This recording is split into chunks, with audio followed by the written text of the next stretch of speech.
Hello, everybody, and welcome back to Odin's Movie Blog. I am the critic who is a cynic. Hope you're doing well. And today, I have a very special guest on the channel. I want to give a huge shout out to the Flick Pick himself, John Flickinger. John, how's it going, man? Hey, it's good to be here, man. Thanks for inviting me. It's always fun to talk about movies. I had nothing better to do at 3:30 in the afternoon, so I'm ready. Let's dive into it. Awesome. Well, thank you again, man, for joining. And yeah, for everyone that's joining in the chat, normally my chats are get pretty crazy, and I'm one of those persons where I try and read every single comment, and so I have to always tell my guys when I can't, because they always are just trying to get my attention, saying, hey, you're not talking to me like you normally are. So I just want to let everyone know that I'm going to be looking at the chat, but I'm not going to be able to follow it like I normally do, because obviously we're going to be talking about a lot of stuff. But first off, John, let's talk about you. Let's talk about the Flick Pick channel a little bit. So tell us where you got started. Where did it all begin for you? Oh gosh, I was a lonely little boy in my mother's basement in about 2010. I miss that place. It was a very warm. It was almost like the womb. I felt so safe down there. And I remember watching YouTube channels like Cool Duder, who was a kid who collected movies in his parents' basement. I watched Cackalack and Movie Madness, a couple guys that drove around looking for movies, and that's kind of where I was at in my life. And that was like my favorite. I didn't care about watching movies on TV or anything. I just wanted to watch YouTube videos at that point. And I got to one point where I was like, I think I can do that. So I ordered one of those really crappy flip cams. They were like $110. They have like -5 pixels on them. It looks like a potato. And I remember some of my first videos I shot with that, and it was just terrible. It sounds like I'm talking into a tin can. And I just drove around looking for movies, and eventually I turned it into like a vlog channel, and I started doing movie reviews. And so yeah, that was like 2010. Now what year is it now? I'm not even sure. 2019. Yeah. We're 9 years later, and so yeah, that's where I started. That's awesome. That's so cool. Yeah, I mean, Cool Duder is someone that I watched a lot too, because he is still to this day, I think, the one person that anyone goes to for new Blu-ray and DVD releases, because he does his Tuesday breakdown where he comforts me. Yeah. I watch his videos and it comforts me. Hey guys, welcome to my DVD update for September 9th, 1995. I love it. I love it.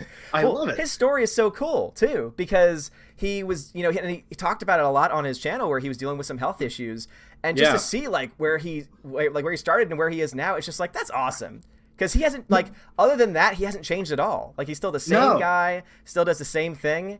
And it's a niche, man, because I don't know of anyone else that does it that nearly has as much of a following as he does. No, it's a crazy phenomenon. And no, the coolest thing with him was like how he lost all the weight. Like, that's like he lost essentially like another him. And no, that was, to me, that was like the more fascinating thing. There's only so many videos you can hold up a DVD in, but when he started making it about like his lifestyle and introducing that into it, that's what makes it interesting. Like, the movies are like a backbone, but the person talking about them should be the main focus point for me when I watch YouTube videos. So. Yeah, I mean, that's why some of my favorite stuff that he does is when he's going all of his in-between cuts, and he always goes to some restaurant, and he always shows what he got.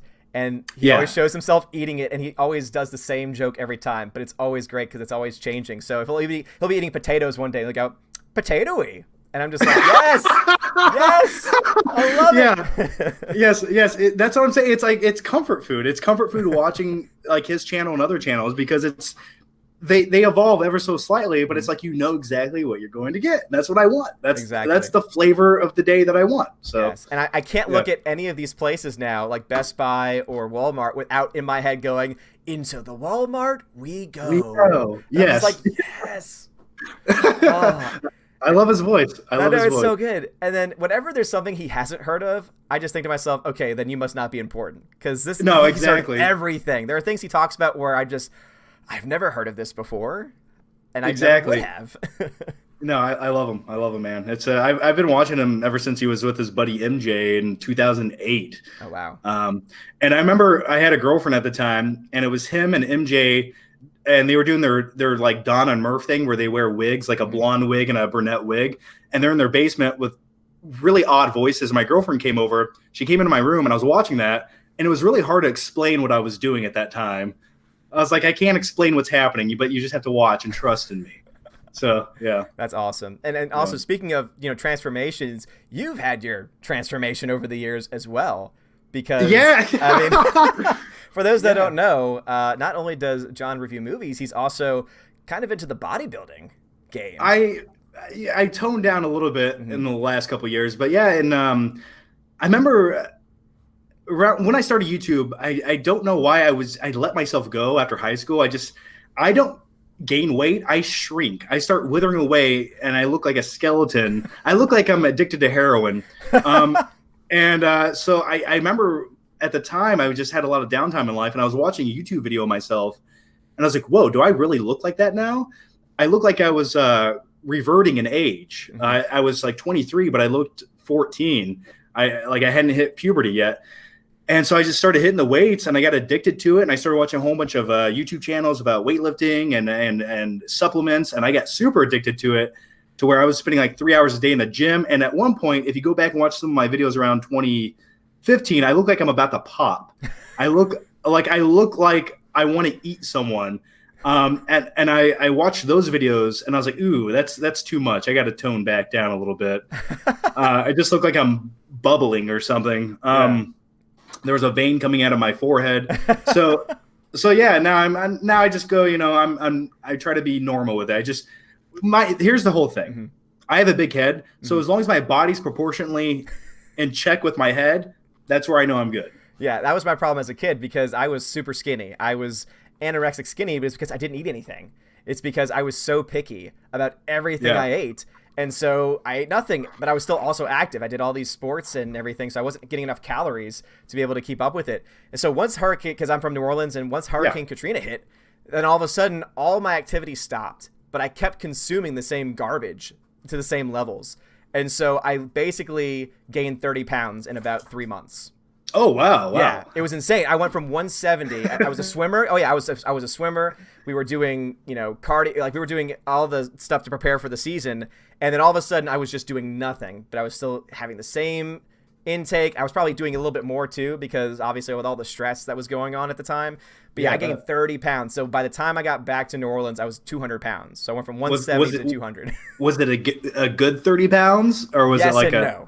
Yes and no. Because it was bad in that I got it all from eating, so not from not from working out too. But it was good because I was so skinny that I ended up filling out more of what I should be and what I should have looked like. And then the fun part about after that is you get to go to the gym and sculpt it to how you want it. So now you have the mass. You just got to put it where you need it. Yeah, but that means I have to go to the gym, and going to the gym is not something that I like to do. Really? See, I love it, man. It's sort of like my social outlet. It's a place where I go where I don't actually talk to anyone, but being around other people makes me feel normal. So that's my escape from because I work from home. So it's like my reason to leave.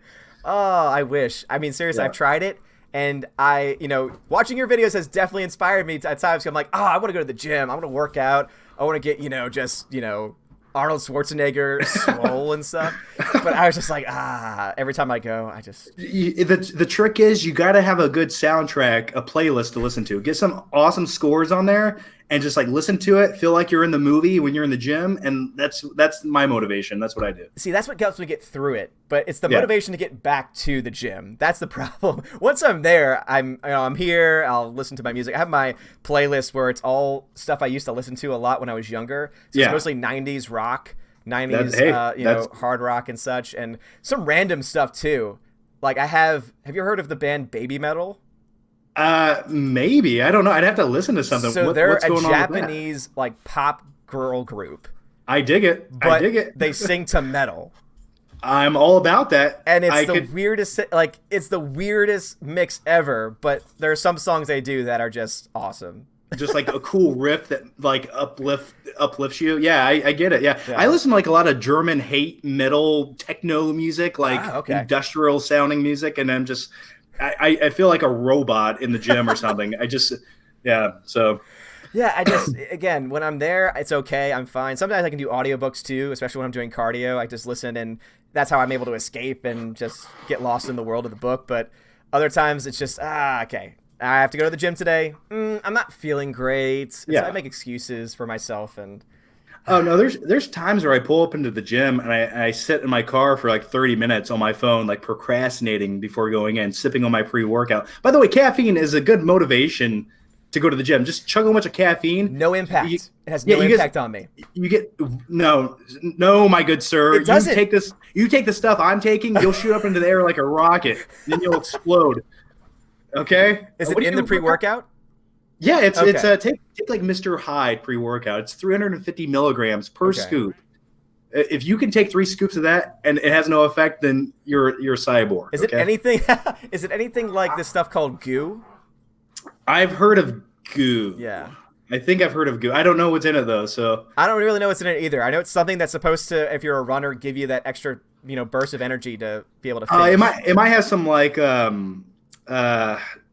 who knows? I don't some carbs or something, and I don't know some glycogen or something. But even But, that, it had an effect on me once, and then every time I tried it after, nothing. Really? Yeah, and I don't do soft drinks all the time, so it's not like my body's used to it. I guess it's maybe I just Yeah. overloaded myself as a kid, and so it just I don't know, yeah. Because coffee, Well, nothing, no impact on me. really? Mhm. Wow. Well, then I don't know what to tell you. I don't know what to tell you. Stick to the Japanese chick I know, metal. seriously, right? Yeah. No, that's why it would, because that's a problem too. Is that my wife falls into the same category sometimes of just she knows that she wants to go to the gym, but she can't, and so it's like, okay, you would have been the best person to motivate me to do it, and now you're also in the same boat as I am, where it's just like, I don't really want to go. Yeah, I don't know. It becomes sort of like a routine for me. The one constant thing I've had for 4 or 5 years was going to the gym around the same time every day. Outside of that, it's chaos. I don't know when I'm going to wake up. I don't know when I'm going to sleep, but I know at least around that time I will be at the gym. That is it. So I guess the biggest question that I have to ask you, especially since before the stream started, we were talking a little bit about wrestling because he just got a Doink the Clown figure, and so. In the likeness of Hulk Hogan, so just how large are the pythons, man? Oh my God, man. I don't know. They're it depends how much water retention I have. Okay. I measured them a few on a Q&A. Yeah. They're like 17 and a half, almost 18, I think. Okay. So, but I have naturally really skinny arms. Yeah. So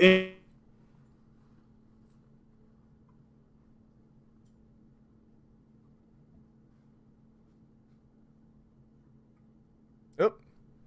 I think we lost him. John, can you hear me? any muscle I was ever. Oh, there you are. You're back. Okay. Am I okay? Am I Yeah, good? you're fine now. Yeah. Yeah, I don't know what's going on. But like I was saying, like muscles, like it's all about proportion. So if your bicep looks way bigger than your wrist, Mm-hmm. then it looks big. Who cares? Mm-hmm. Don't stick a measuring tape to it. I was had to ask because the working out and Hulk Hogan, I mean, everyone talks about his. What was it? What did he claim to have? 42-inch pythons or something like that? No, 42. That'd be. No. I think he said like 24-inch 24, pythons, okay. brother. Yeah. All right. Well, hey, 17. That's pretty close. Hey, it's all relative to your body size. And you didn't have to use anything in addition to it. No. Yeah, he was. Hogan took everything in the 80s. So. Yeah, for sure. All right. Well, thank you again for letting me talk you to you a little bit about just where you started, how you grew, and a little bit about the personal life with the working outs and all that stuff. And what's this product that I need to try? That's gonna make me actually. You try some Mr. Hyde. Take a few scoops of Mr. Hyde pre-workout. Okay. See if that does anything. Okay. Beats of Angels in the chat says Bang is better than Hyde. Do you know what that means? I have some Bang. This is a Bang energy drink. It's just an energy drink. It's the caffeine's pretty low compared to Mr. Hyde pre-workout. So Yeah. Mr. Hyde's essentially taking crack. Okay, I'm promoting crack right now on your podcast. Go take Mr. Hyde. So what you're saying is that it's addicting and Yeah. All Yeah. right, awesome. Yeah. So Endgame, we've both seen it, and I think we both have. I don't know. I mean, now you've had a little bit more time to let it stew in your mind for a bit. Are you still a huge fan of it? I am. I am. I think as far as are we doing spoilers right Yes, now? it's in the title, so spoiler heavy. Yes. Yeah, I think as far as a fulfilling movie to the end of the Marvel Cinematic Universe, it gave me what I think it should have. Does it have some weak spots? Definitely. It definitely does. But when I was watching the movie, I was like, okay, I feel something. I feel like a conclusion has happened and I can move on into the next phase of Marvel. Mm-hmm. Okay. How did you feel? I can respect that. I mean, that's why I tell everyone on the channel saying, if you subjectively liked it, hey, I'm not going to try and take that away from you. My biggest issues, I guess, is because there are these kind of story-wise problems, like that time travel stuff just doesn't work with what they tell for me. It just doesn't make any sense. And so the whole time they're trying to present it on screen, it just kept taking me out of the movie. And so I just wasn't able to enjoy it. Like, there are parts I do like everything that they do with Tony Stark is great. The Tony Stark character arc is almost flawless. Everything for Black Widow up until when she dies is also damn near flawless. And there's a couple other moments, you know, Nebula has a great character arc too. But a lot of the other stuff, it's just, Hipster Hulk just bothered me a lot too. I mean, it was funny for 5 seconds, and then I thought to myself, but he's the Hulk. You know, the angrier he gets, the stronger he's supposed to get, and he's just, I'm a hipster, and I'm not going to do anything. Hulk was very subdued, and it almost got to the point where it wasn't the character of Hulk anymore. It was Bruce Banner, but green. Yeah. I mean, it was not the Hulk. I was super let down by that because Hulk had to redeem himself after Infinity War. He got punked out by Thanos, and he needed to come back. And I was expecting at least that one moment during the climax of the movie where he just completely rage out and kick some ass, but it never comes to fruition, and that was a letdown. But back to what you were saying about the time travel. Mm-hmm. Here's my logic with time travel movies. None of them make any sense. If you just stop for 3 seconds and think about anything happening, none of it adds up. But when I was watching Endgame, they kept moving so quickly to where I didn't have the time to backtrack too much to sort it out and think, okay, that's stupid. After the movie's over, I'm like, oh, that didn't make any sense. But during the movie, it sold me. It sold me. I just let go. Yeah, and I mean, that's something I wish that could have happened to me. Because as soon as Bruce Banner, you know, as soon as he, or Hipster Hulk at the time, says that's not how time travel works, and then he craps all over. Because once he started crapping, like, and the movie itself started crapping all over some of my favorite movies, like Back to the Future, I was just like, okay, you better have a pretty damn good version of time travel if you're gonna mock that movie. And then all of a sudden he says, oh, when you go to the past, it becomes your future. And I was just like, what? That doesn't make sense. And then later, yeah. And so I just couldn't let go of that. I was just like, wait a minute. And so they're moving on. And I'm just like, wait a minute. What's going on here? And then, have you seen the new Spider-Man trailer? Oh, hours ago. There he is. Okay. What did you think about that? Oh my God. So then all that stuff happens. And I think my biggest problem too is that even the directors and writers don't agree on how time travel works. Because if you look to their interviews, they both say different things. One of them says, oh, it's like a multi-timeline, different Earths, like multiverse, which is the direction they're going. And then the other says, no, it's not like that. It's more linear, but it's also non-linear because it doesn't affect, you know, when you go back in the past and change something, it doesn't change everything.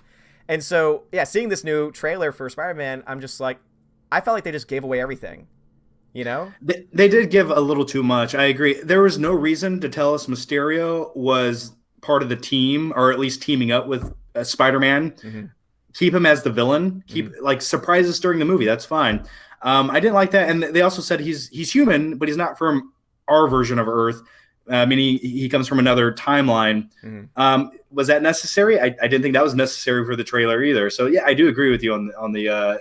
They gave us way too much for the trailer. Yeah, and I mean, I think that it does, if, you know, that's the direction they're obviously going, I think it helps a bit as far as the overall MCU, because that to me makes more sense. Had they actually, and I guess that's also the reason why I've been so critical of Endgame, is because they don't say the things that everyone else is saying on YouTube and in the articles in the movie. In the movie, they just say, I mean, the Ancient One herself says that all the stones maintain reality and time. And I'm like, okay, I can buy that. But how then does the present even exist if all the stones have been destroyed? And if that's like a basic premise.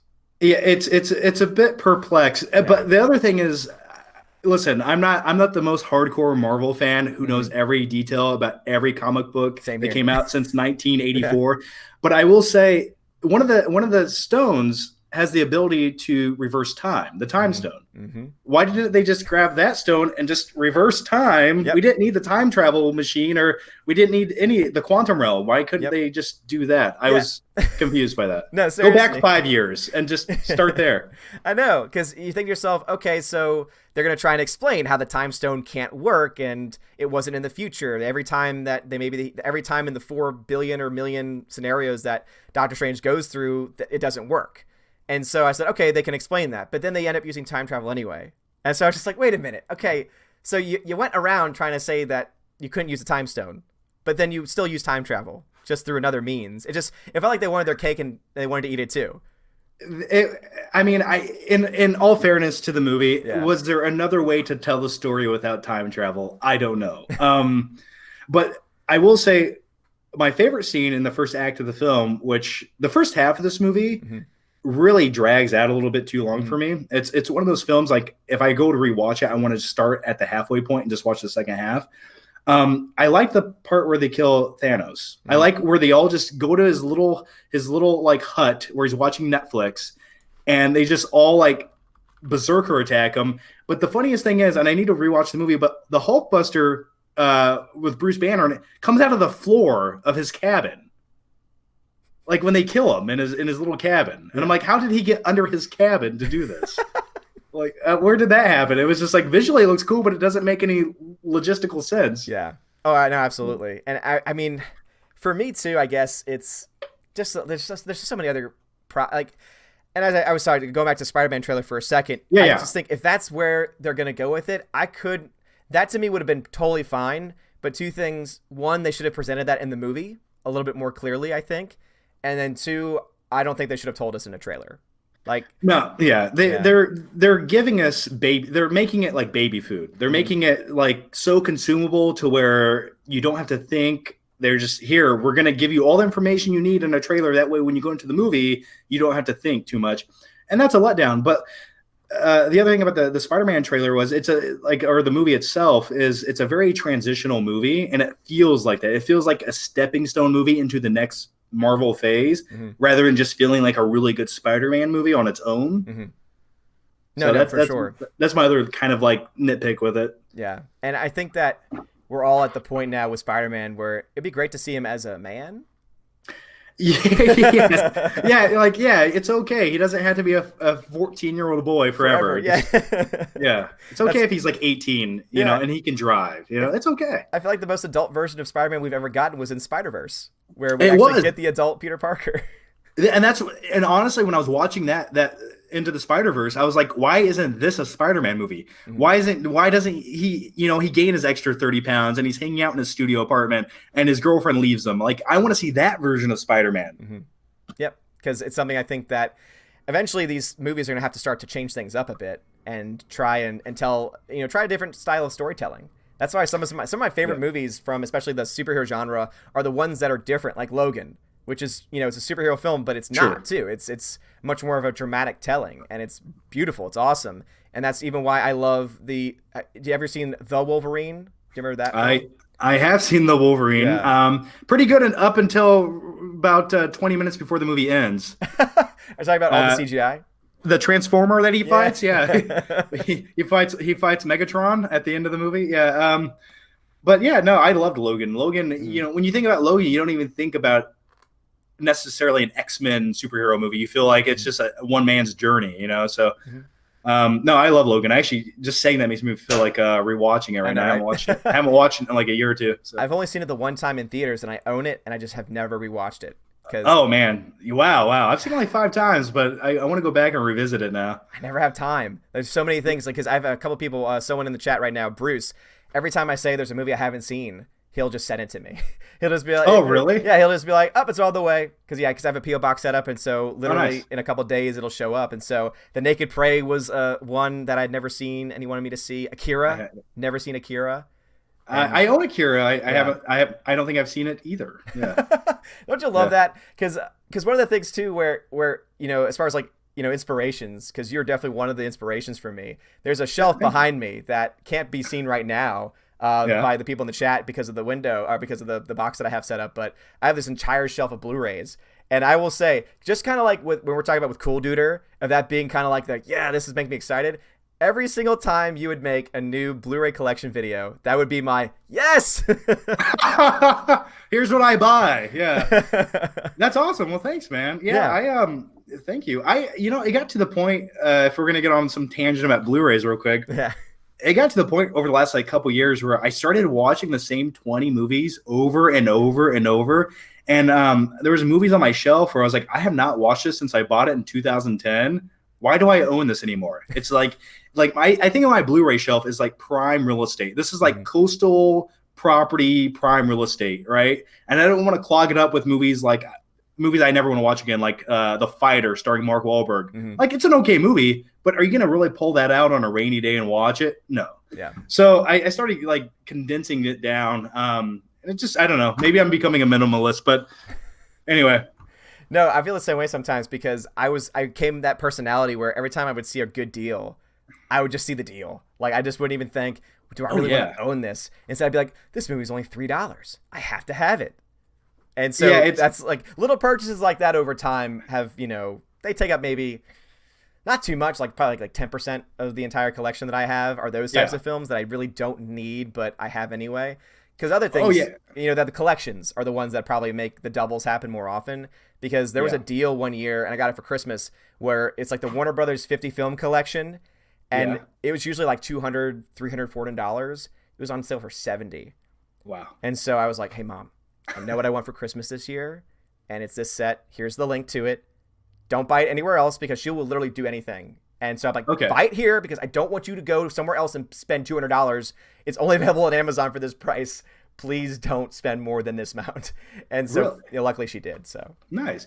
Yeah, it gets to a point where you look at your collection and you have 48 movies still in plastic, and you're like, what am I doing with my life right now? I need to step back, But no, I was right now with everything being re-released in 4K, it sort of gives me a reason to go buy all of my favorite movies again, which I don't mind. But like I said, I watched the same 20 movies, so that's good news for me. And they're so much cheaper now too. I mean, they just released Alien on 4K. It was like $15. Yeah, isn't that crazy? Yeah. Isn't that bizarre? Like, they get cheaper and cheaper as the years go on. It blows my mind. I don't know. And then certain movies that you don't even want to buy and never ever want to own, they're still charging $30 plus for it. And just why? it makes no sense. There's some kind of like weird conspiracy theory. I'm not quite sure what it is yet, but yeah, I agree with that. Yeah. Nice. Well, I got a couple super chats from John Early. So John Early, thank you for the super chats. First one, he says, I would like to know if Endgame breaks the MCU or not, because Die Another Day would have broke Bond if Sean Connery had cameoed as Old Man Bond. Is it like that? John Flickinger, you're awesome, buddy. Well, thanks, John Early, for that super chat. Thanks, John. So what do you think? Does Endgame break the MCU? No. It allows it to move on without reflecting too much on what we already had. There were certain characters that had to be, put to bed because Tony Stark or Robert Downey Jr., he didn't want to star in movies for the rest of his life. Chris Evans didn't want to. So now we have an excuse of why they don't exist in the universe anymore. And we can transition into something else into phase 3. So I think in that regard, it did exactly what it should have. And I was glad to see like Tony Stark. I wasn't glad to see him die, but I was like, from a storytelling perspective, it's what needed to happen. So. Yeah. No, I hear you. And for me, I think that certain elements break certain parts and aspects. I think that the MCU obviously will continue to roll. It'll continue to go on. I mean, this film's making crap tons of money. I mean, because I do some videos for a channel called Geeks and Gamers, and I do the box office breakdown for them. And so it was all about Endgame having now made more than Force Awakens and also Infinity War's entire runs in just 2 weeks. Isn't that crazy? Yeah. I mean, this film is already now the second highest grossing film, I think, of all time. Second to Avatar, which I think it's going to pass. What's Avatar's record, do you know? 2.7. What's Endgame at right now? 2.2. Oh, yeah, it's passing it. It's passing it, dude. Yeah. It's been out for 2 weeks. It's passing it. I mean, even if it has a massive drop-off, it's going to make... I honestly think, because I try to follow the numbers when I can, so I think that by next weekend, it'll be 2.5, close to 2.5. Yeah. And then at that point, it's just, okay, I mean, China I mean, alone and anywhere else is going to put in that extra bit that it needs. yeah, and especially give kids more time to get out of school, and it's just more people will see it eventually. So yeah, that's crazy. But it did take 20 plus movies to get there, so it's earned. So Yeah, no, absolutely. John Early's second super chat says, "If Hulk is so strong, why couldn't he simply rip Thanos' heart out? Too R-rated for the kiddies." By the way, you missed a $10 super chat from me. No, I got it, bud. I got it. We were talking about some stuff, but anyway, he says, if Hulk is so strong, why could he not simply rip Thanos' heart out? Dude, I don't know why they couldn't. Like, I don't know why they had such trouble at the end of the movie fighting him. When in the beginning of the movie they kill him in like 3 seconds. He gets his head cut off. I don't know. I'm not quite sure. And talking about Hulk just makes me more angry. I'm like, where he was not Hulk. He was just some guy who was slightly buff. Making time travel happen in the movie. Oh no, yeah, for sure. And I feel the same way. And I think that they kept Hulk. I think they restricted Hulk a little bit too much, because what do people love about Hulk? When he's destroying things. Yes. Yes, I like, we like Bruce Banner when he's Bruce Banner, because no one likes Bruce Banner. I don't like Bruce Banner. I don't want to see pseudo-intellectual Hulk take selfies with little kids at a diner. Like, that's... Oh, no, for sure. Yeah. I don't want to see... I mean, like, as Bruce Banner. I mean, Mark Ruffalo's Bruce Banner. I think that we can like that. But then, that's Bruce Banner. Hulk is, and if you want to have some type of they're in, cahoots with each other, or there's finally some peace between them, you can make that work. But to never have him Hulk out once, it's just, that's the whole point of his character. And I agree. He's just... wasted opportunity. That was my biggest. That's the one character in the entire movie that I just felt like they kind of just washed over a little bit, and I was like, that's the one that you didn't quite get right in that movie. Everyone else was great. Yeah, for me, I think it's because one of my favorite characters is Thor, and I hated the dude Thor. And you didn't like beer belly Thor? Oh God, no. For 5 minutes, yes. For the first 5 minutes, I'm like, all right, this is pretty funny. But then he kept being it, and I said, all right, now we're getting to the point where this is not consistent with the character that they've developed over the past, 10 years. Yeah, when he was in the final battle scene with a beer belly, he looked like my uncle. But like, I was just like, I was expecting Thor to have like that one quick Rocky training montage sequence where he like gets back in shape somehow. Yeah. But no, yeah. But he's a god. I mean, all he needs to do theoretically is just lift the hammer up, get struck by lightning, boom, fat's gone. And I was expecting that, and we buy into it too, because we're like, he's a god, of course. But on the same note, though, I sort of respect them for keeping the consistency of his belly there. I don't. No. For consistency purposes, yes, because other films would, miss out on that and just drop it here and there. Yeah. But just by the fact the end of the movie he was still fat, it's kind of fun. It takes away from it a little bit. Yeah, I agree. It's kind of like with hipster Hulk. For the first 5 minutes, I'm like, okay. That's kind of funny. And then the selfie stuff, even though I hate it, I'm like, okay, I get where you're going with it. But then it just kept going and going. I was like, okay, hold on. For 3 more hours. Yeah. And then the only type of hulking out we got was his little, I'm angry. Yeah, the not quite into it Hulk. Yeah, I agree. I was very let down with that as well. Yeah. I mean, if we had just a little bit more, I guess fan service, you could say, that would have been nice. Yeah, it is odd. They give you like a lot of fan service in that movie, but where you really want it, they hold back on it, which is it blows me away. Some of the decisions they made, but yeah, because the two characters that I care about the most are Hulk and Thor, and so if you were gonna give fan service, that would be the place to be. But yeah, you're right. They do have so much more fan service throughout the rest of the film. That's the reason why I think that they spent so much time trying to get those moments in that they'll let the rest of the plot just kind of fall by the wayside. Yeah, definitely. What did you think about Captain America going back in time and growing old? How did you feel about that? It just didn't make sense. The whole time I was scratching my head. I was just like, wait a minute. But wait, are there different timelines or are there not different timelines? Because if there are different timelines, how did he get back?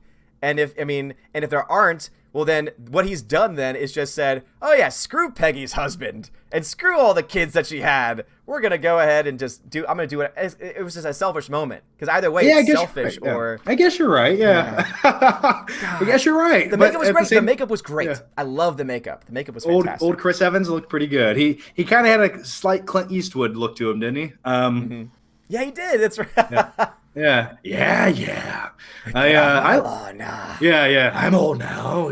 Take the Infinity Stones back. Get out of I my face, dragon lady. Yeah.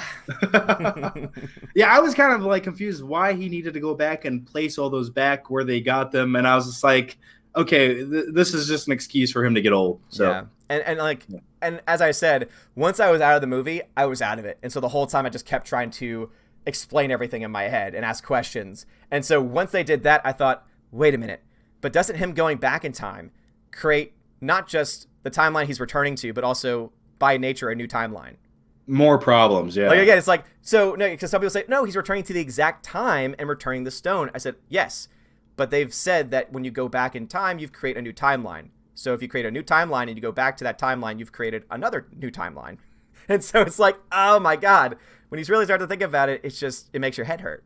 Yeah, you need graphs and like diagram charts, and I just like I just pretend like what they're telling me is a fact. Yeah. And like if you can just make me forget about it and enough during the runtime of the movie, I can overlook it. Yeah, no, for sure. And Yeah. because I do a lot of live streams, and so there's been some parody counts of me that have developed over over the past few Oh months. wow. Okay. And so the most recent one is one that's called Doc Odin. And the reason why is because there was a stream when I was just talking because I was just so frustrated with the time travel element. And so I just started just doing a Doc Brown impersonation of trying to explain it because there were a lot of people who said, I don't understand what they were trying to do with time travel. I said, all right, let's go ahead. Let's do a graph.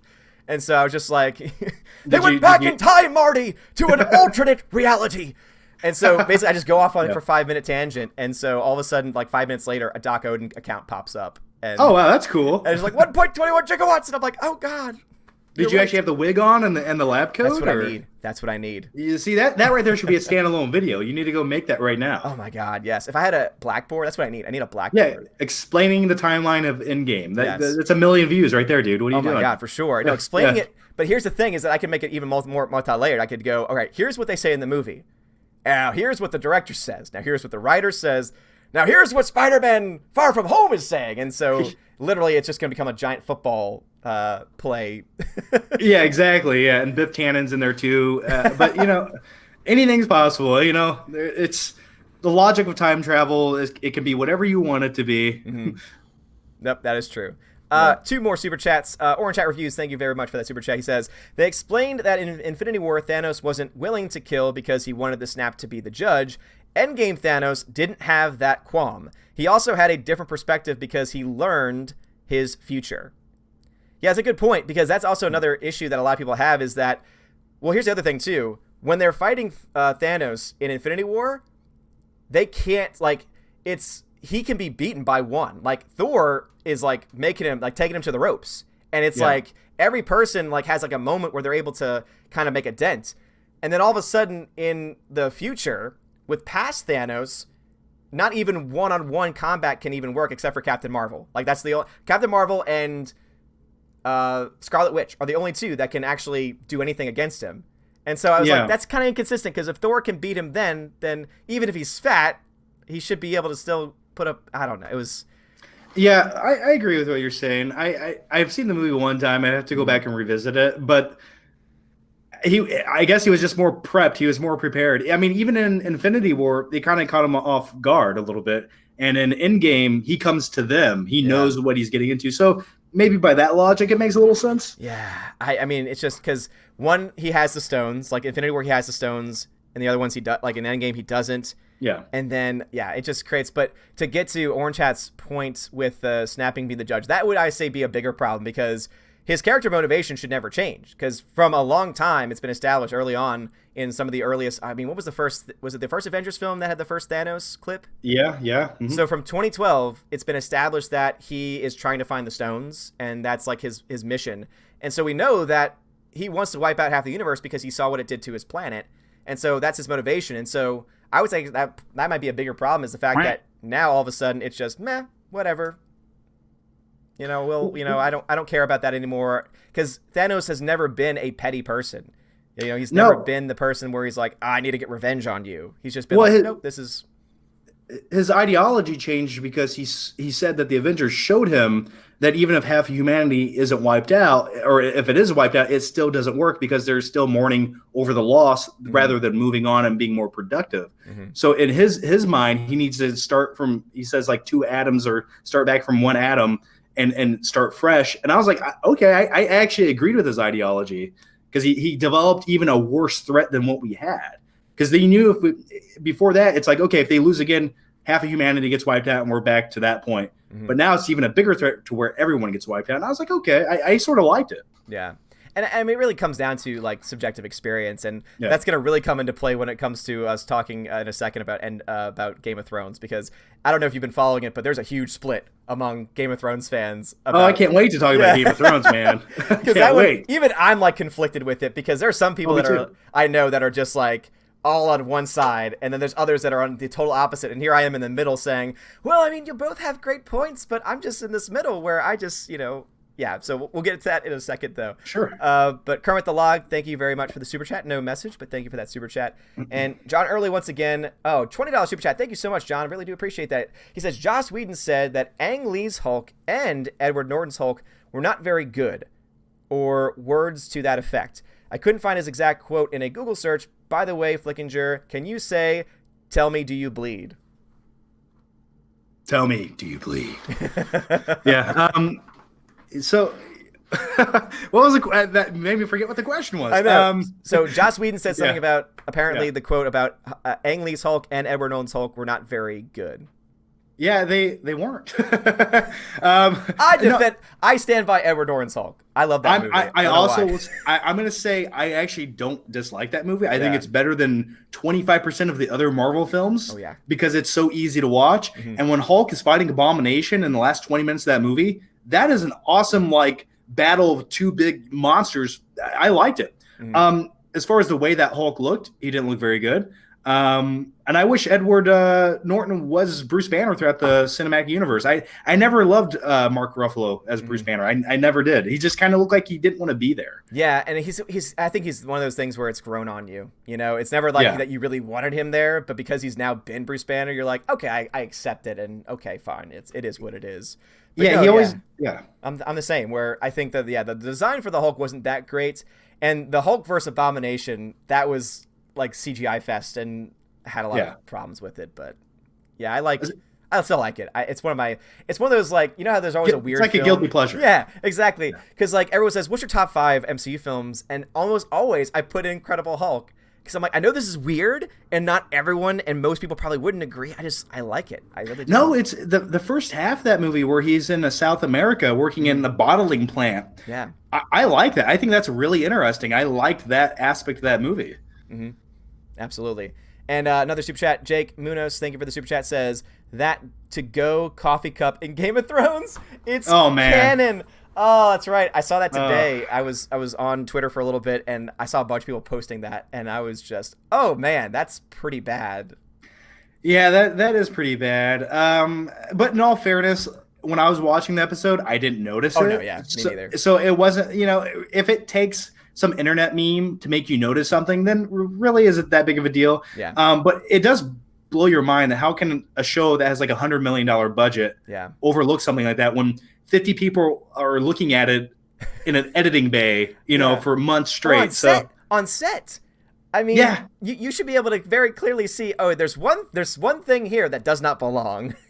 Exactly. Yeah. It blows my mind sometimes. I mean, I don't know. I don't know what they did. Maybe they did it intentionally just to screw with people. I don't know. Funny if they were just like, we did that on purpose, and maybe they had a Starbucks sponsorship they had to work in there somehow. So if they did, they'll probably ask for their money back because you couldn't even see the Starbucks logo. So oh shucks, yeah, but that's Starbucks is probably like, thank you, we love that. Yeah, because it's giving them more attention now more than anything else. I mean, yeah, definitely. Yeah, but moving into that discussion with Game of Thrones, so. For this season so far, what is your overall thought on this season? Good or bad? Listen, I'm going to tell you something. Right now, the only reason I stay alive every week is to make it to the next Game of Thrones episode. That's what keeps me going right now. And after episode 3, where we pretty much had the big final climax, the Battle of the White Walkers, and it was just a very straightforward episode, it kind of took my expectations down Mm-hmm. for the remaining episodes of this season. Mm-hmm. Sometimes I feel like they're going through the motions, and then sometimes, like with this previous episode, I enjoyed the episode overall, but keep in mind this is like the final 3 episodes or the final 2 episodes. We have to get things going, and when they're still sitting around talking and partying, and they stay on the same thing a little too long, I'm like, you need to progress a little quicker and get somewhere else. Yeah. So, I don't know. I'm. It's like I have to wait for the next episode to give me what this episode was building up to see if it was worth it. Mm-hmm. No, for sure. And for me, like for just before we get into the actual like episodes themselves, it was specifically 3 and 4 because I think that's what's causing the most conversation among anything else. But Sure. for me, just overall, I just saw the season and we get through episode 1 and nothing really happens. It's all exposition, and I'm just thinking to myself, okay. Okay, fine. We've been waiting 2 years. Exposition, okay, fine. We needed to get those reunions and all that stuff going. Fine, I'll accept it. And then episode 2 happens, and it's more exposition. I'm like, okay, this is. I mean, we're building tension to the final battle, but nothing really is happening except for things that I question, like, okay, why did Arya have to sleep with somebody? Is that really important to her character? Some people like it, some people don't. Again, it's a total preference thing. For me, I was just like, I still, in my mind, see her as the little girl from Winterfell. And so for me, I was just like, this makes me uncomfortable. I feel like she's like Sure. a daughter figure for the show, and just like, I don't want to see that. Not everyone's going to feel that way, but for me, I was like, okay, nothing's really else is actually going on plot wise. And then 3 happens, and then it's just, okay, I couldn't see half of it because it was so dark. The worst battle strategy ever. It made no sense. Let's just go kill the Dothraki. Just send them out there. The only reason that scene existed was for the visual of seeing their little flames extinguish into the night. That was it. Absolutely. And speaking of 3, I mean, we can start there with season 3's fight. Yeah. I mean, I was okay with the Dothraki dying if it would have served like a greater purpose and would have led to something I could see.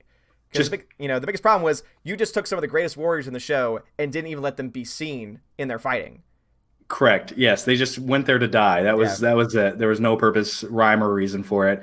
And it seemed like, why not start out with the dragons blowing fire first? Like, why don't we start there? Mm-hmm. Weed them out a little bit. But as far as that episode goes, it was very straightforward. Like, it didn't have twists or turns. It was like, they're just going to battle and they fight. And then it gets to the climax of the episode, and you see like these main pivotal characters like Brienne of Tarth.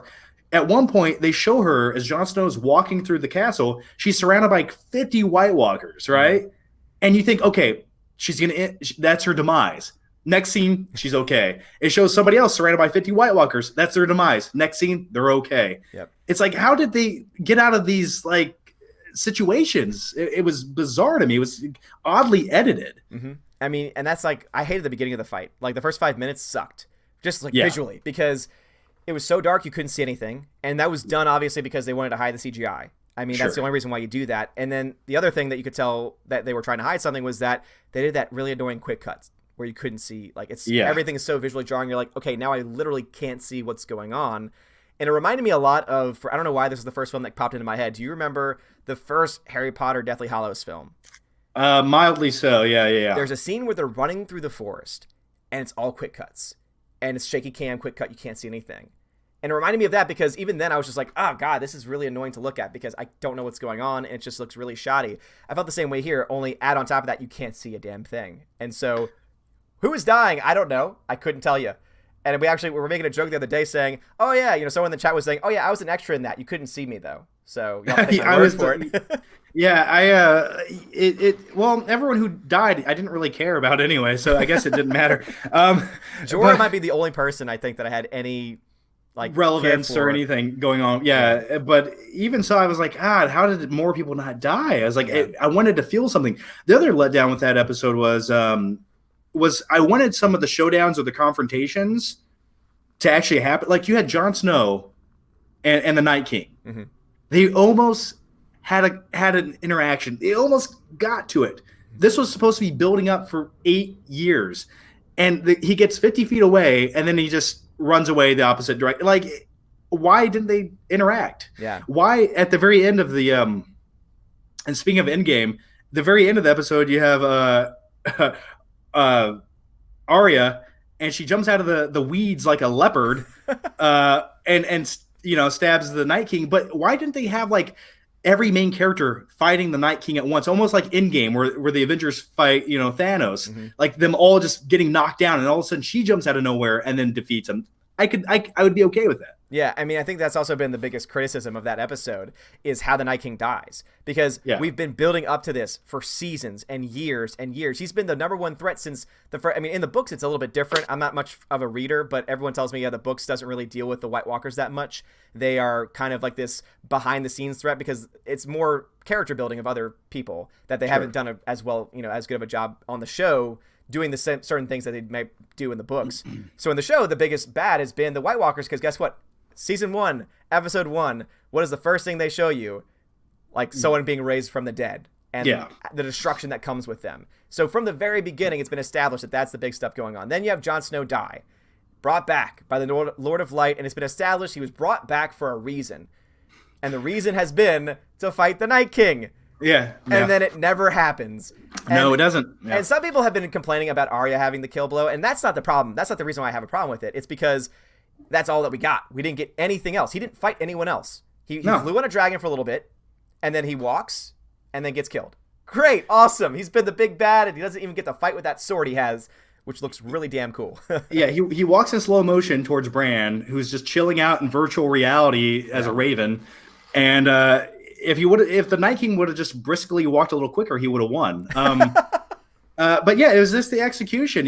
Like you said, you should have had Jon Snow like at least fight him and get knocked to the wayside, and then Arya jumps out of nowhere and then defeats him. Something. And where was Bran? Why was Bran a three-eyed raven for that whole sequence? What purpose did that serve whatsoever? None. It served no purpose. None, because he wargs into the ravens, and then the ravens are looking at the battle and specifically the dragon battle, and that's it.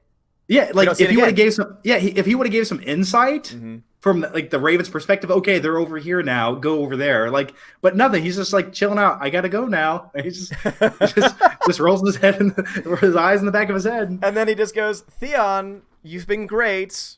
I forgive you. You're a good man. Doom." Yeah, go die now.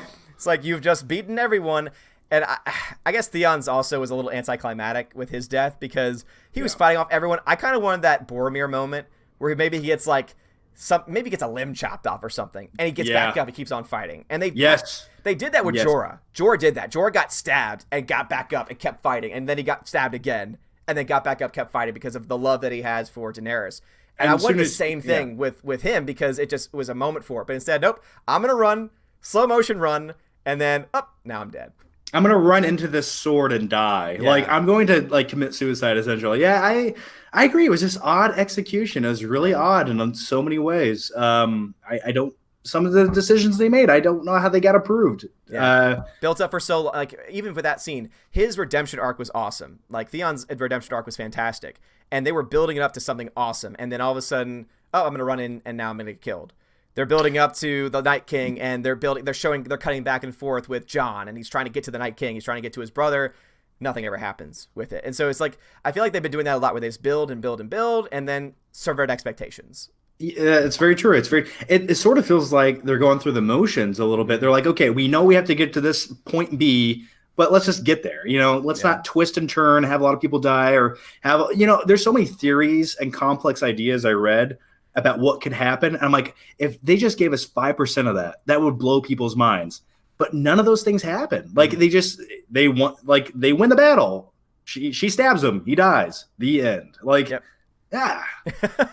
Yeah, a couple people, Super Anime Gamer in the chat says, in the books, the Night King isn't even real. The White Walkers are depicted as a mysterious force of nature. It said they serve the mysterious other, but otherwise they haven't seen him. So even in the books, they haven't even seen a White Walker yet. It's just been again, mysterious others. That's extremely interesting. And then Mr. Peabody, who's one of my guys from Australia, he says, yeah, Bran dropped acid. Yeah, Bran was hallucinating. Yeah, it was great. Emo Bran, I love him, though. Oh, yeah. I mean, I just wish he would have had because it was one of those things where it's like, okay, he's a three-eyed raven now. He's not really Bran anymore, so I understand the change. But it's also like there's only so much of, hi, my name is Bran.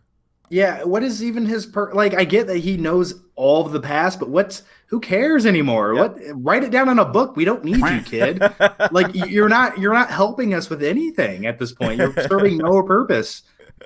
Exactly. And I do see a couple people have left super chats, and so I do see those guys. I'll get to those in a second, but those are a couple of Marvel related stuff. So I wanted to kind of stay on the Game of Thrones for just a little while longer. Sure. So since obviously we just last night had a new episode, what were your thoughts on the episode last night? Listen, I think like 50% of it was great. Everything that moved the plot along was great. I loved all of that. But everything that wasn't like moving the plot along, all the kind of just we're setting around, we're just, not quite getting to where we need to go. It gets frustrating to me because I'm like, this is just filler and you have 2 episodes left. Let's do something here.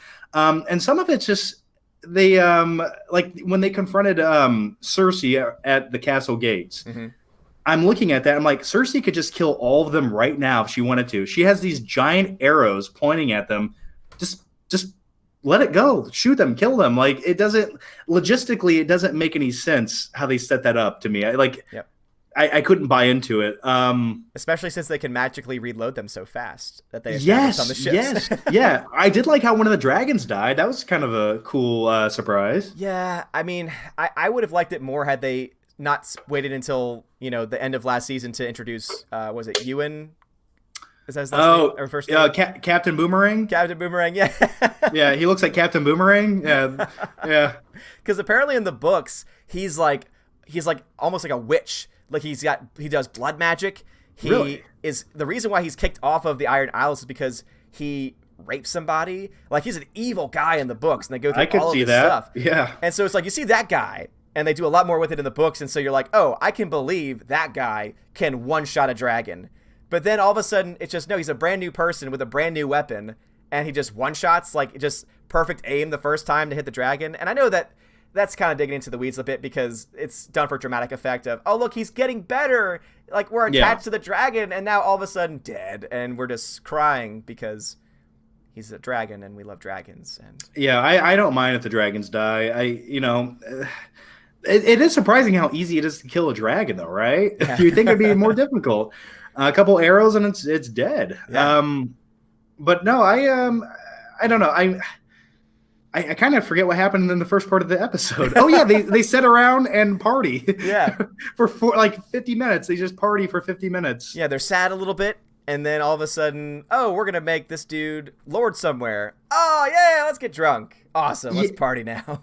Yeah, and they're purposely making Daenerys unlikable as they possibly can.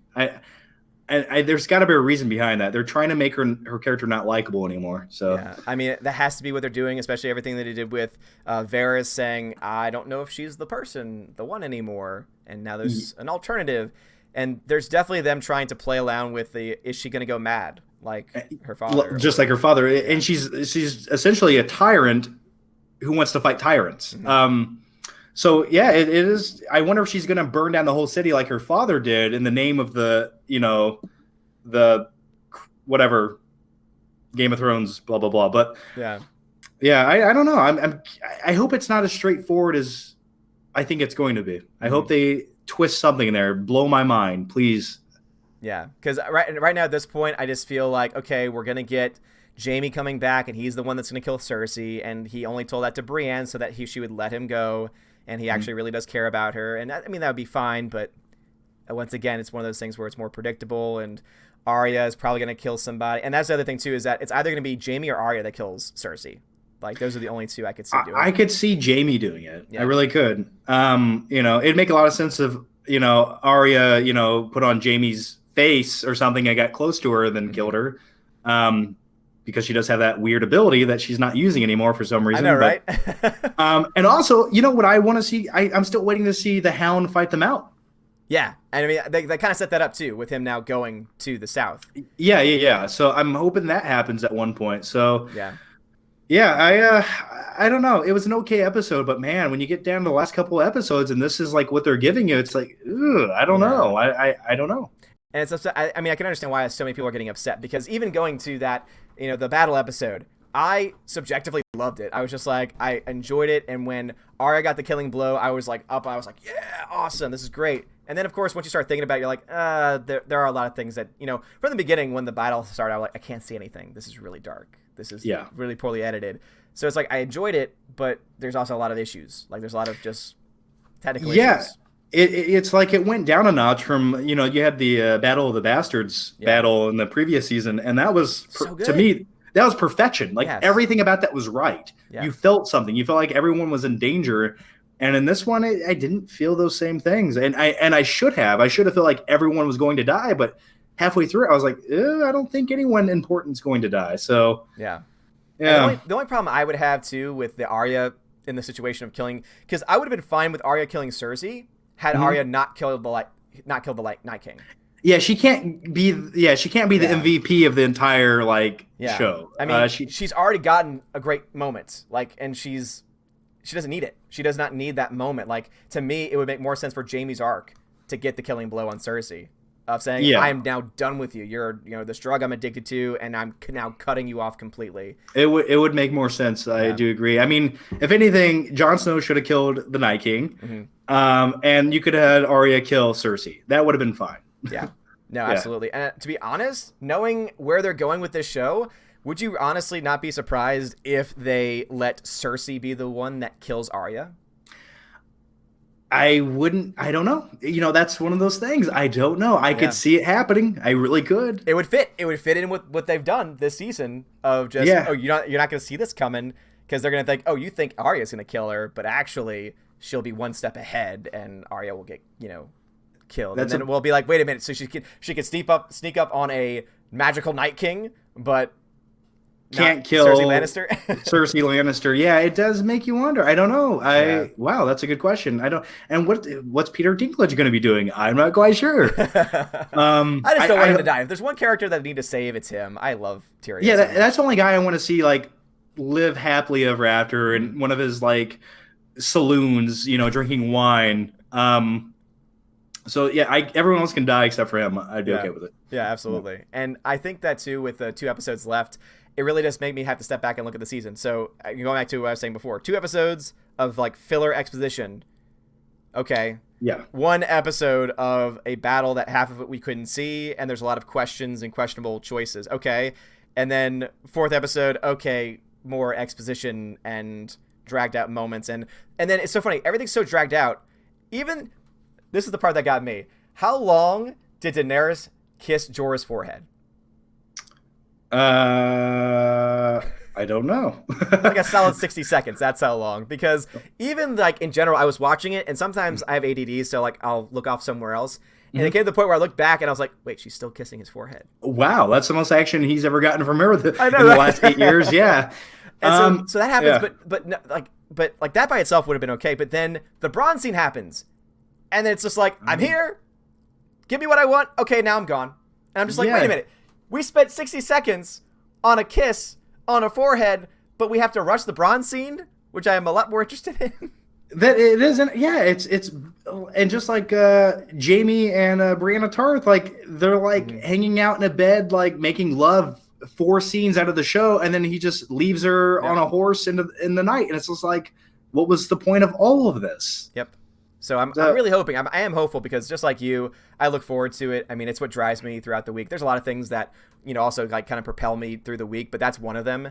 And it's gonna be sad not to have that anymore. They'll do the spin-offs that they're planning and such, but it's not gonna be the same. It's not gonna be I don't think it's gonna be the juggernaut that it is now. So I'm excited for it, but also I really hope these next 2 episodes are them. They've been holding back this whole time to blow our minds in the last 2 episodes, but I feel like I've been saying that now for 4 episodes. So I'm just you're running out of time, guys. Can you make it all worth it? Yeah, it seems like the show, it felt like a show to me that had a lot of substance, but not this season. It feels like a show that doesn't have very much substance, and they're dragging it out just to give us the 2 big bullet points, and that's the Night King and Cersei. Mm-hmm. And there's so much more they could do. I don't know. I just blow me away the next 2 episodes. I'll be okay with it. Yeah, for sure. Well, we have about the hour mark, so I'll go ahead and finish off these super chats, and then we can start to wrap things up, because I know that you said that you had to go. Yeah, sounds So good. Christian Murr, thank you for the super chat, says, do you think this time travel crap is a cash grab in regards to the future streaming shows Loki and the others? I'll let you answer that first, and I'll chime in. Yeah. I think partly because Loki only exists now because they went back in time and he escaped with the Tesseract in one of the, I guess, universes we can call them now, one of the realities. And so I'm sure that'll come into play with his series. And then I think that they've left the door open now where, as we were saying before, Chris Evans, who's been wanting to leave and direct, was able to now to leave. And Tony Stark, Robert Downey Jr., who probably wants to take a little bit of a break, can now do that. But now the door is open. They can come back whenever they want, realistically. Yeah, no, I do agree. It does give a lot of freedom to do the spinoff shows like the Loki show. Real quick, I'm surprised they made Falcon the new Captain America. Yeah, and I have thoughts on that as to why, but I don't. One of those things where it's like, I mean, from a marketing and business standpoint, if I was in charge of the Marvel universe, just from star power alone, I don't think I would make him the new Captain America. Captain America was, chemically enhanced. He was, doing the super soldier serum back in the 1940s. And Falcon's just a dude. He's just a guy. Yep. So I don't know what kind of, I don't know. I mean, I was the same way when it happened. I thought to myself, wait a minute, he doesn't have the super serum. Bucky does, a variation of it because of the, Hydra. And he's also got that awesome metal arm. And it's already been shown he can catch it, he can throw it, he can do all these things. It's been established. But yet he doesn't get it, and Falcon does. And so it kind of goes to the point where you go to the comics, because Bucky was Cap in the comics when he dies in the comics. And then it wasn't until Disney took over the comics, though, that then they decided to go in a Falcon direction. And so part of me thinks maybe they're just trying to make it a part of this, this more diverse future. And that's like their mindset is, no, we want to have more representation on screen. And I'm thinking to myself, you can do that, but not when it doesn't make sense story-wise. Because when you're at that end scene there, the only person that logically should get the shield is Bucky. No one else fits what is going on there. And so if that's the reason why you're doing it, it's like, okay, well, you sacrifice the story point to, go in a certain direction. I don't know. Yeah, I can't see Falcon being Captain America in his own upcoming solo movie ever. I just don't ever see that happening. I think it would confuse people more than anything. But the logic, I think, behind Bucky not becoming Captain America was, well, he was kind of a terrorist for a little bit, there. It's hard to say, oh, that's Captain America now, but we forgive him for all those things he did. Maybe that was the only logic behind that. So yeah, and I've heard that too, and it does, again, when you think about it, it's like, okay, I guess we could go there, but yeah, I mean, it is still something where you're just kind of scratching your head saying, okay, I mean, I think it would have been better if we had a super soldier who could actually throw the shield, because for him it's like, all right, is he just going to use it to block bullets and not throw it, or use it in his wings to throw it? Because he needs some super soldier serum, man. That's the only way I'm going to buy into it. But I think what they'll do for the next phase is, I think like Falcon's version of Captain America will be kind of like the secondary character. He'll be kind of like what Black Widow was for the Avengers. He won't be the main leader of the team by any means. So maybe that's what they're doing. Well, I mean, obviously, because Captain Marvel's the new leader. Oh yeah. They might rethink that, though. I hope. I really hope. And again, that's a whole other discussion which could take forever. But I mean, I hope they rechange, because let's just be honest, if anyone should be the head, I thought that what they should have done is, I thought that Nick Fury should have died, should have just disappeared, and whatever they needed to do, Black Widow becomes the new head of S.H.I.E.L.D. and also de facto new head of the Avengers, which she basically is in that 5-year future. Yeah, you're right. Yeah. And it just would have made more sense, and you can still get it where if you really want to try and push more diversity, hey, you got a great character that more people would accept. Even Scarlet Witch. Again, if you want to go in that the female's first direction, that's fine. Just have it make sense. And you have two great actresses that are awesome in their role, playing characters that everyone likes to see, that you decided to, nope, we're going to go with this new person who is, the queen of charisma, one could say. Yeah. Yeah, sure. She had a really great haircut in the movie, though. Gosh. Hey, Peter Parker. Oh Also, gosh. the emotion, the Oscar, and she's a great actress too. That's why I'm Yeah. like, what direction is she receiving? Because I've seen her in Room. I know she can act. Mhm. What's going on here? No one knows. I don't think she knows. But I don't think she's getting a new solo movie anytime soon. So Yeah, I mean, well, it made over $1 billion, so financially they could justify it, but yeah, maybe. Just I hope not. Yeah, I'm one of those things where it's like, knowing them, they just look at the money and they say, "Oh, but the first film made $1 billion. Nothing to do yeah, with Avengers Endgame or anything, you know." yeah. I'm good with that Captain Marvel. But I was happy that they did give her the amount of screen time that she ended up having in Endgame. I was like, okay, Yeah. good. Okay, that was the perfect amount. I was happy with that. I was like, I wonder if that was the original idea or they Yeah. went back and tweaked a few things to limit her time in the movie. I'm not sure. Yeah, it's one of those things where it's like I'm glad she wasn't on screen a whole lot, but then all of a sudden she became the living embodiment of Deus Ex Machina. Like, Yeah. oh no, Tony Stark's about to die. Here's Captain Marvel. Oh Save no, the day. Thanos is about to destroy everything. Oh, it's Captain Marvel. Look. Well, at least she had a purpose this time. Yes, that is true. Yeah, It's yeah. much better. She's much better with a purpose than not with one. Yeah. But Christian, thank you very much for that question. So yeah, streaming service I think has a lot of potential, but you know we'll wait and see on that one.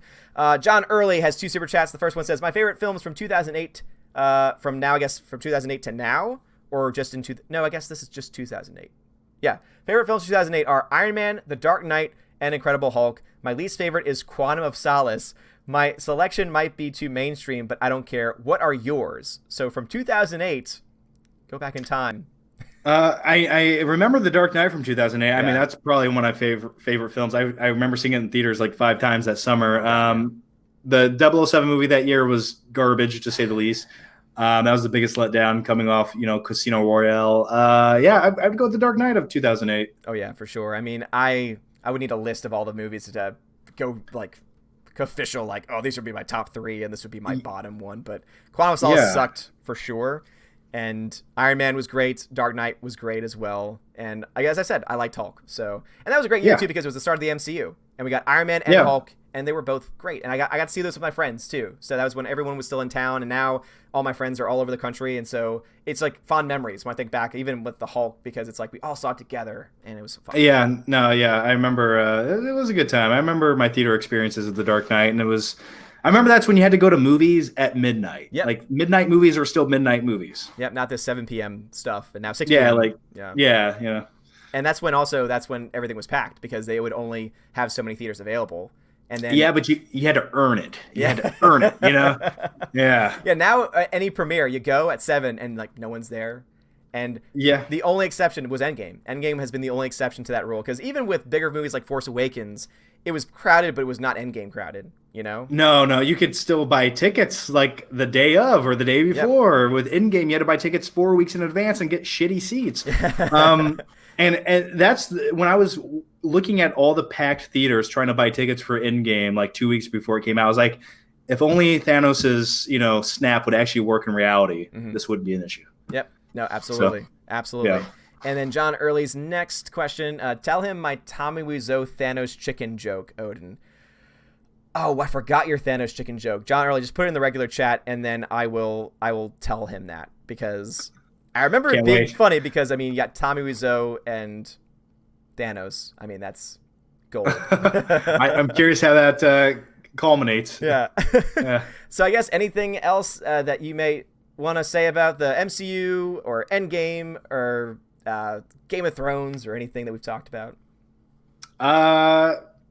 No, I just hope the next 2 episodes of Game of Thrones are phenomenal. Endgame is a movie that I do want to go back and rewatch one more time before I really have like a conclusive like final thought on it. But I think as far as like a movie goes, like a well-paced Avengers movie goes, I think Infinity War was by far, as far as like pacing goes, was much better than Endgame. Mm-hmm.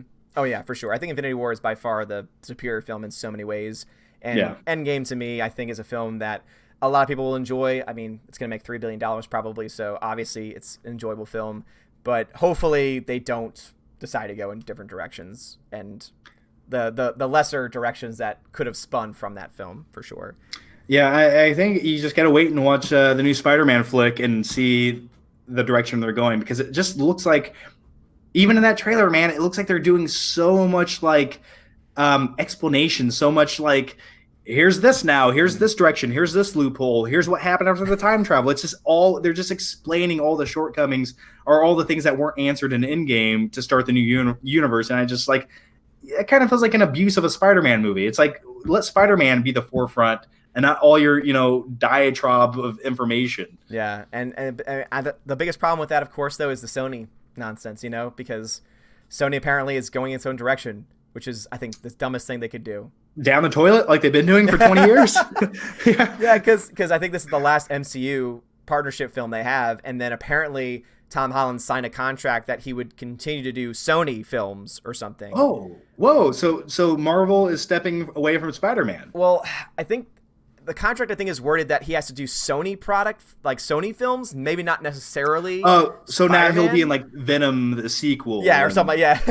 Okay. So I think that he doesn't have to be Spider-Man in their own universe now, but yeah, it was a weird deal, and I think if I was Sony, I would re-up that because that's easy money for them. Yeah, man, I'm curious to see how that goes. Yeah, and also I have the early was it John Early's comment. He says, so imagine that instead of it being Captain Marvel or Thor or anyone else face to face with Thanos, but instead it's Tommy Wiseau. And yes. He says, "You're just a chicken, Thanos. You cheap, cheap, cheap, cheap, cheap, cheap." I get to see it in my head, like Tommy just being like, "Oh, hi, Thanos. How's it going?" Hi. Yeah, that would. And then he just kills himself. Yeah, that'd be great. That'd be great. I could dig that. You betrayed me. You're not good, you. I love it. I would love it. Oh my God. All right. Well, anyway, thank you so much, man, for joining me. It's been a lot of fun, and you're not good, you. Let's see. I also stream on D Live as well. I don't know if you've ever heard of this, D Live. I'm not technically savvy. I just use the internet to do my living, but I have no clue how to use anything. I don't know. It's basically a crypto run streaming service. And oh wow, it's the one that cool. PewDiePie has now officially attached himself to. I did hear about that. Yes. Yeah. So it's been streaming over there too, and I bet a lot of them have been like, "You haven't been paying attention to us." So let me shout out a couple people. So Dion, thank you for the lemon. They do everything in lemons and ice creams, and they all stand for cryptocurrency. Sounds nice. So K-Man, thanks for the lemon. Captain F-Head, thank you for the lemon. Dion for the other lemon. Primordial87, thanks for the follow. Primordial87, thank you for the ice cream. Knife Assassin, thank you for the follow.